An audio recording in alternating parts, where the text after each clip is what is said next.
Hello, welcome to this fourth section, and it has been actually we have actually over the past three sessions we have actually learned a lot. Also, we did some extension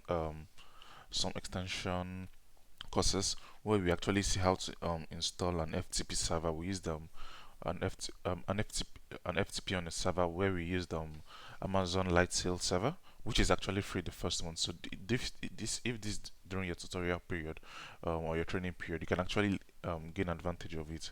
So also we did we explored Hello World using Mulesoft. It's quite interesting. If you have not seen those videos, I think it's important you see them and also try and follow along the series.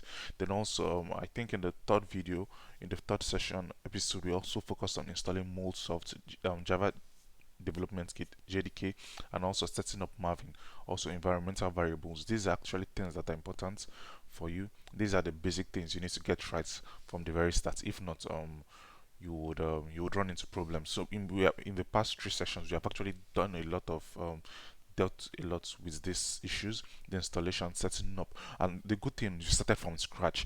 There was no on the system, there was no JDK, there was no Maven. We saw how to search for this and how to install it, and all the environmental variables that needs to be set up. Then also then later on we took it a step further about seeing how to explore Amazon services Lightsail to be able to set up a database, because one of the aim of this tutorial is to be able to create real life scenarios, like how you would see things on projects. So basically, we do not want to just use a database on your system, which in a real world scenario it will be far from this. So we try to create a real database on the cloud, and we are using Amazon Data Service, which is free as at the time of releasing this tutorial. So I think you should take advantage of it and follow the series um, episode by episode. So basically, we installed the database, and also we saw how to set we set up a database. We saw how to install MySQL Workbench. Then so that we'll be able to connect to the database to verify what if you are doing makes sense. Then we also saw how to install a server, and also this server gives us access to an FTP. It comes with an FTP server already installed. So basically, we use FileZilla to be able to access this server. So basically, what we are just doing today is just to be able to explain, take a step further to understand the business case we'll be working with, so that when we start the tutorial, we'll be able to everybody understands the big picture. Everybody understands what we are trying to achieve. So we actually said that for this training, we actually a fictional organization called WePost. WePost is a very simple organization which is similar to what the UPS Dutch Post in UPS and America, Dutch Post in Germany, La Poste in France, or Service Postal in India. So basically, where you are around the world, you can always understand this. You can always gain good value from this. You can always you can some so the thing is want a scenario where you can easily relate to. So basically, what does this company do? It does what every postal service do. So basically, it sells to customers. So when you come to post, it collects there's a web service. This first web service allows us to record new transaction. So this web service can be using like a web application, or a web application that sits on your Chrome or Mozilla Firefox or Internet Explorer. So basically, we'll be able to send new transactions. This is what we'll be saying right from the very next episode: how to create a web service that allows us to send transactions of the username, the from location, the to location, and the amount of the transaction. Very simple.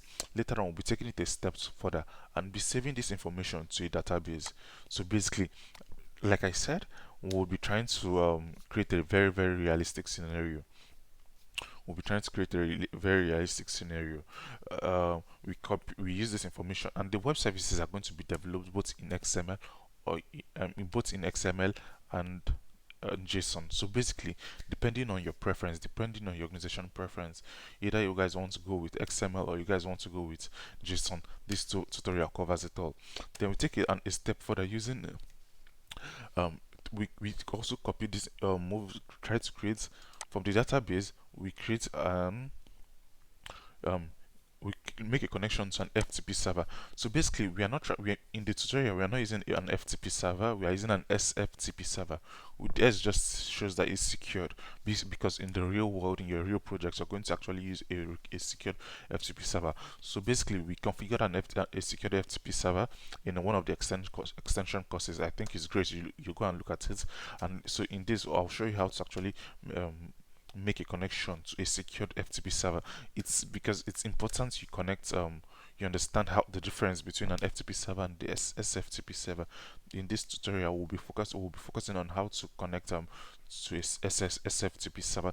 There's some peculiarities that makes it different from the FTP server. Immediately you can configure an SFTP server, you don't have any problem with the FTP server. So basically, I think this is a good start. Then afterward, we'll also be so basically, what are we trying to do here? And when we are moving database information from the database to the FTP server, so we are just copying some of the information. Every month, the organization wants a report of the list of all customers and their addresses. They need to submit it for report purposes.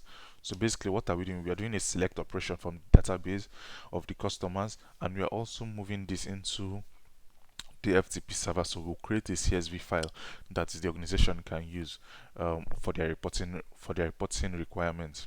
Then later we would also be creating a file system where we'll be allowing a web service to create a file for us directly on our system. This is something we'll see during the course. The later one we'll also see how to work with ActiveMQ. Um, so basically, when we are creating a web service that can link directly to we're creating a web service that can link directly to IoT servers. So be it Mosquito, ActiveMQ, but for this course we are using ActiveMQ because Mulesoft offers great support for ActiveMQ. I try to use for the tutorial. I try to use what has the best support, but basically Mulesoft covers a large range of tools. You can connect it to your Mosquito, you can connect it to your other messaging services, so any GMS. So basically, that's what we are doing. Then later on, we'll be moving this information to SAP, some of this information to an SAP. So also in one of the extension courses, we talked about how to create a BAPI, how to create a function, how to create an IDOC in SAP. So I think it's important to go through that as well, because we'll be on most on the in the course I'll show you how to receive this data from SAP and how to read it into your Mulesoft server, how to make sense out of it. So basically, just one last thing before we close is just the mole expression language and data weave. These are ways of like what you would call the programming language or the syntax in any language. So basically, when we when we send when we send messages, when we send data across, by default the data is actually stored in what we call payload. When we store in the send messages in the body, this data is stored in the payload. We'll be seeing how to explore this right from the next tutorial. We'll store data, we'll send data, and we'll access it using the payload. And whenever we put a point, it means okay, we are trying to access an inner attribute of this message. So we'll be exploring this. Then data weave is it's a language unique to is a syntax unique to Mulesoft. It's what we use in especially for database operations also, as well as for when we want to format. We'll see a huge range of examples when we will also look at mapping. I think mapping is something that's key in every in as for every developer. So I'll just be ending this series right here, and from the next one we'll be seeing how to actually send JSON file, how to send a JSON payload from your web application. I'll be using Postman to make this simple, because I don't want to we don't want to try and write like a complex JavaScript on an endpoint. But later on during the extension, we'll be covering how to create an endpoint, how to consume this. But for this scenario, we are just exploring how the next scenario we are exploring how to actually send data, a message in the body, JSON and XML to our server. So welcome, join me on this exciting journey. Okay,